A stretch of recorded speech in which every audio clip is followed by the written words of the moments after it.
Hello, I'm Jake Boudrot, Civic Journalist at Tello Community Television. With me today is the chair of the Nova Scotia Electoral Boundaries Commission. Welcome back, Kenneth Deveau. Hi, Jake. How are you doing? So let's start at the beginning. I'm sure there's some that are well aware of when and why this commission was struck and why you guys are tasked with looking at a new riding in northern Inverness County. But maybe you can talk about where it all started and when it all started, this process. Yeah, so the last electoral boundaries review process did look at creating an exceptional riding for northern Inverness County, the region of the Acadian region of Shettycamp and area, but did not, in the end, did not decide to grant one. And that was challenged by the Acadian Federation and citizens from that region.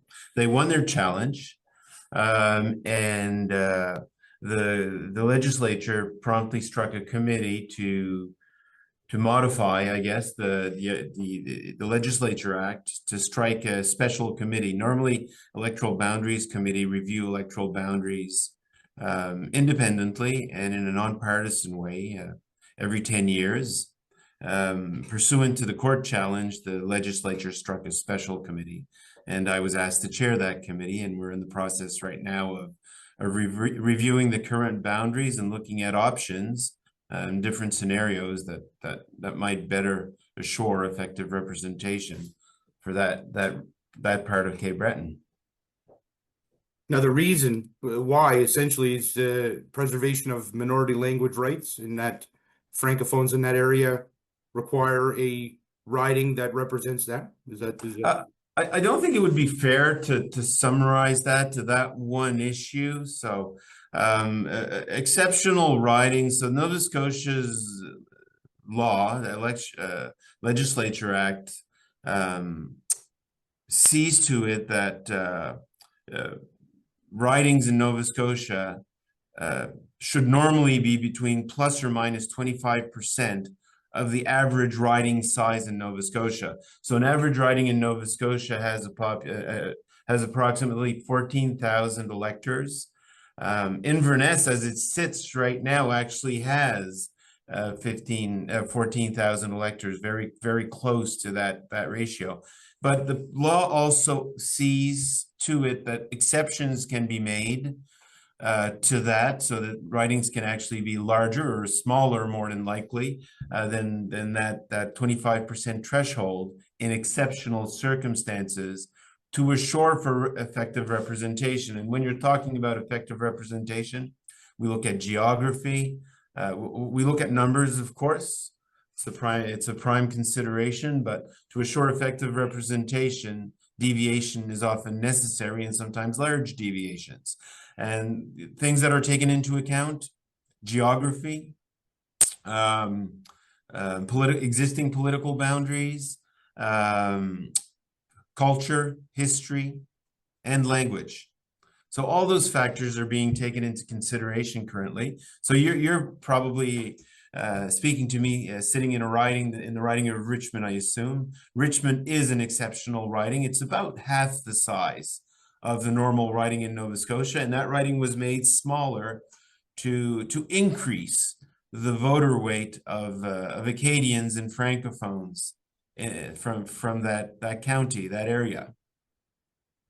And we're looking to do something similar to that for, we're looking at scenarios to what exceptions could we provide for the configuration of ridings in Inverness to assure that sort of representation for the Acadian region and northern Inverness, the Shettycamp region, commonly known as. You mentioned the scenarios, and when the commission released its interim report at the end of August, you detailed the various scenarios for the configuration of the new riding. One scenario is maintaining the current riding as is. Is that just something that's on the table? Yeah, so that is on the table. Actually, our terms of reference ask us to look at, so a couple of things, I guess. Our terms of reference require us in our interim report to provide a scenario with 55 seats, which is the current number, and at least one more with 56 seats, so one additional, we looked at various scenarios. Actually, we even looked at combining parts of Richmond and Inverness. Calm down, everyone. We took that off the table quite quickly, actually, because of distance and history. But we did look at various scenarios. So the 55-seat scenario we're looking at is the current configuration, but we wanted to hear people's reflections on that. You know, is there a way that that configuration could better assure effective representation, for example? Or does it already? Some people have stated that it does, and that could be brought into question, but that we did hear that.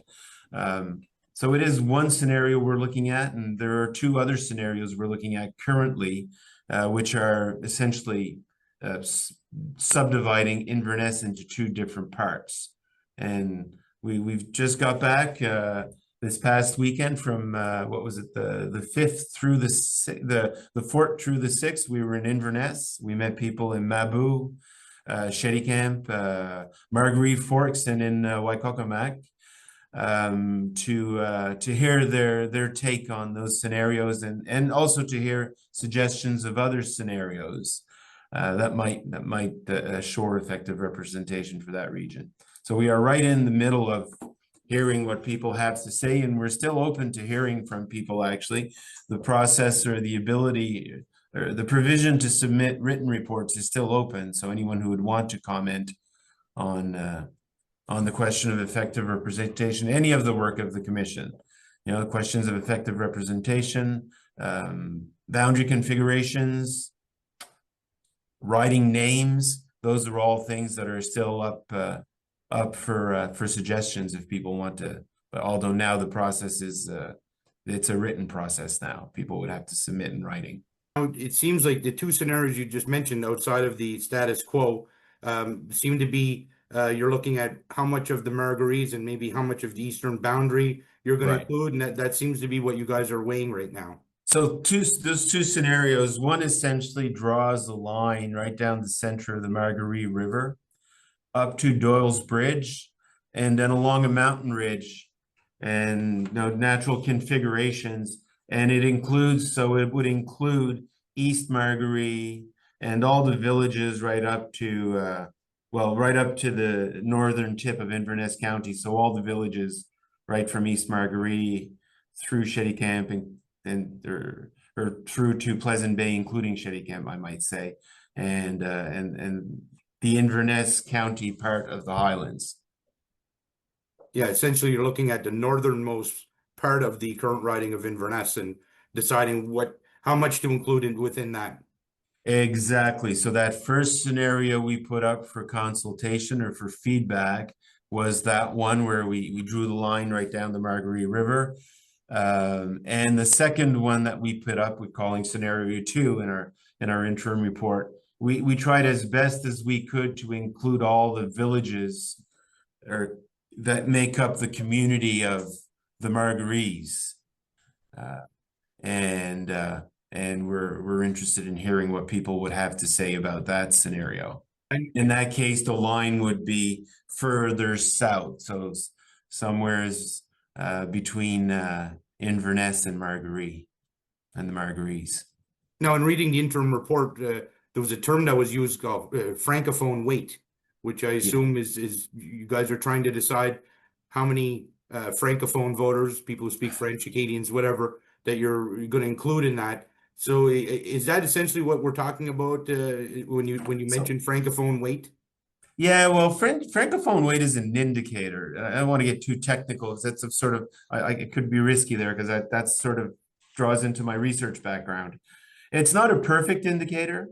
So the francophone weight is made up of all French speakers in that region. So anyone who has identified themselves as having any competence in French is included in that number. So they could be Acadians, they could be other people of French descent, but it could also include Anglophones who are bilingual. And as you know, many Nova Scotians are and identify as such. Unfortunately, it's not very easy because it's very complex. What is, who is, and who isn't an Acadian, who is and who isn't a Francophone, who identifies to that community. We don't have a perfect measure of that.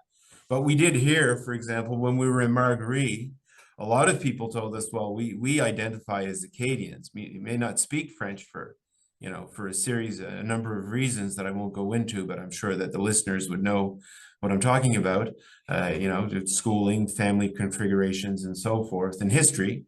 But they still identify to the Acadian community. And it was important to hear from those people as well, and to take their interests into consideration. So it's a very complex but stimulating and interesting process. Now, would census data be useful in that context when you're trying to figure out how many francophones and French speakers there are in this? It certainly could be. It certainly could be. So there is a question in the census that asks you to identify your origin, and people can identify French, being of French origin, and we could assume that those people are Acadian. Other people will write in Acadian, but that you have to write that in. It's not on the list of choices. And as you know, rightfully or wrongfully, I don't want to get into the politics of that, but a lot of people will write other things in, Métis or nothing. So it's not an exact measure. So that's why we chose speakers, and knowing that the speakers is an indicator of the size of the community, but your own community, the Ile Madame and the villages around it, Louisdale, Rivière-Bourgeois, L'Ardoise, in those regions, there are many people in those communities that identify very strongly as Acadians and part of the French community, but that might not speak it. And we do take that into consideration. Now, you mentioned some variants that these ridings can be smaller than some of the other ridings, but I assume you don't want the riding to be too small, and it's going to have some size in order to be the final scenario. Is that what you're looking at? Well, not necessarily, and yes, I guess yes and no. It's something that those are one amongst a number of things that the commission will consider. The act doesn't state that exceptional ridings necessarily must be greater than, a given percentage. Tradition has it in Nova Scotia that exceptional ridings have been around 50% of the size of other ridings. But there is precedence outside Nova Scotia for much smaller ridings. You mentioned those last two scenarios, which I assume are the scenarios you guys have kind of zeroed in on. Could these scenarios change as the process goes on? I know you guys are in a public consultation phase right now. And yeah. Is it possible there could be some minor tweaks or even slightly major tweaks to these scenarios? Yeah, the short answer is yes. So that was my opening remarks in each consultation. We want to hear your opinions on these scenarios and any others that you think we should consider. And there was some talk of other configurations, and we're hoping that the people who brought those up will share them in writing for us so that we can be more concise in their consideration. When we look at the areas that are outside of what you're looking at for these scenarios, these configurations. So essentially what could happen would be that the southern areas, from Inverness down Route 19 and then the town of Port Hawkesbury could become essentially its own riding, depending on what scenario you go with. Yeah, no, that's fair. There is history there too. Back in the 80s, there were two ridings in Inverness County, and if I recall correctly, there was also another one around the Port Hawkesbury area. But there was a riding called Inverness South and another one called Inverness North. And now I'm going by memory, but I don't think Inverness South included the town of Port Hawkesbury. If I recall correctly, I don't think it did. So there's lines move on the map. This is part of a process, and reviews, boundary commissions, that this one as the other ones are independent, and we do this, and we're lucky to have that. I mean, if some countries, if you follow the news, this exercise is done on a partisan basis. Here in Nova Scotia, it is not at all. I mean, partisan considerations are not at all on our radar. We just look at what would assure the best representation for the people most effective representation for the people on the ground in this area. Whereas in some countries, it's all about gerrymandering ridings to favor one party or another. So I think that that's something we should keep in mind as we speak of this process, that we're lucky that we're actually in this process and that we're speaking of these things along these terms. Now, these areas outside of the scenario I'm talking about, these areas that are more south and including Port Hawkesbury, have people from these areas expressed any concerns about the potential loss of voter clout, that the riding would be made smaller? Have you received any feedback like that? So we've received feedback from people from across the county. Of course, much more from people from the north of the county. They're much more engaged in the process, but you know, a variety of opinions have been expressed. You know, some people are attached to the status quo, and some people will tell us, well, two voices in the legislature is better than one. Whatever you decide. You know, a lot of people said we think we win. Now, the commission held public consultations in July, and there was, I think there was a session in Port Hawkesbury and some of the other areas, and now you're currently holding more this week that we're in right now. So how is the attendance and the engagement at these sessions, the one in the summer and these that you're holding, how have they been so far? Attendance has been strong throughout in the village of Shettycamp, of course, as you can imagine. I mean, there's a group of community leaders that, you know, have been on this file for decades, literally. But there's, you know, we've drawn some interest, people that have that think of politics, like right back from the summer, had people in Port Hawkesbury or no, I'm trying to remember where we were in the summer. That was so long ago. Yes, there was a session in July in Port Hawkesbury and in yes. Port Hood, I think, where we, Yes. you know, yeah. Yes. So we did hear in those areas, you know, we did have some people drop in those areas as well, but not as well attended this time around. All our sessions were attended. We did the one in Mabu was well attended as well. Different opinions were heard. Marguerite was, you know, we had a great turnout in Marguerite. It was a great session. We heard we got a lot of input from the community, a lot of different opinions from the community as well, that we, you know, we'll take those things into consideration. Now, I assume this feedback has been a mix of oral presentations at your public sessions and written submissions as well. Have you received more written submissions than oral presentations? Has it been basically the same? More oral than written, of course, but there are of equal value and equal weight. The advantage of submitting a written submission is that it's your words as you wrote them that the commission will consider. But all hearings were public. All deliberations or presentations were recorded and will be transcribed and archived. If you participated in any of those consultations, you're now in Nova Scotia's history books. So based on this feedback that you received, do you get the sense that the general consensus is that there is a need for this riding? Just a matter of how big are the boundaries? Is that what you're hearing? I don't think it would be fair for me to comment on that at this point. That is really you've essentially summarized the commission's work. My job is to help them get to that determination and hopefully to a consensus on that. Yeah, it's understandable. You don't want to be seen as leading what people are going to say or getting ahead of it, and that is understandable. No, there's not the time for that now. But you know, that gets into what I was going to ask you about. Once these public sessions are complete, what are the next steps in the process?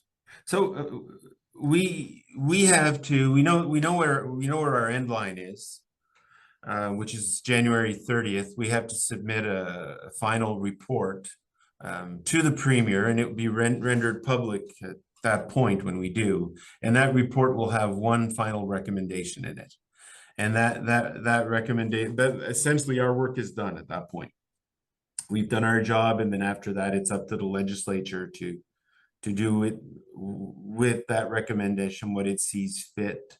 And so I won't comment on that part of it, I mean, we've had people ask us things that go beyond our scope. We won't make recommendations that go beyond our scope. We will report on what we hear or what we've heard that is outside of our scope, but we won't take a position one way or the other on those things. So one recommendation. Now, again, we're working now on that period between January 30th, 2026 and October 7th, which is today. How do we best organize our time and our documents and to arrive at that best decision? And we're still working on that process right now. We decided we'd spend more time talking about how do we get to our recommendation right now, and what is our recommendation? Because we want to be thorough.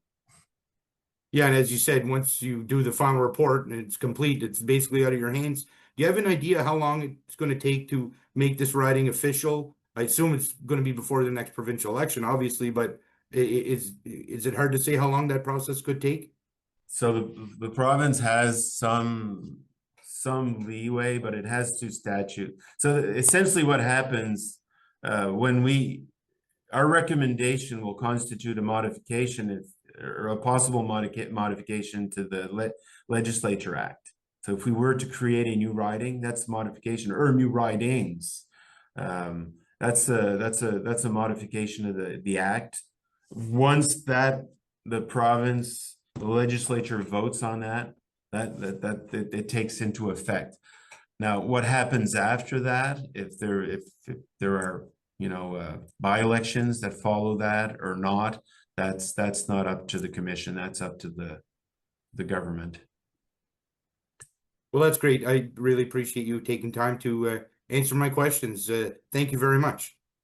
Very well. Thank you, Jake. Appreciate it.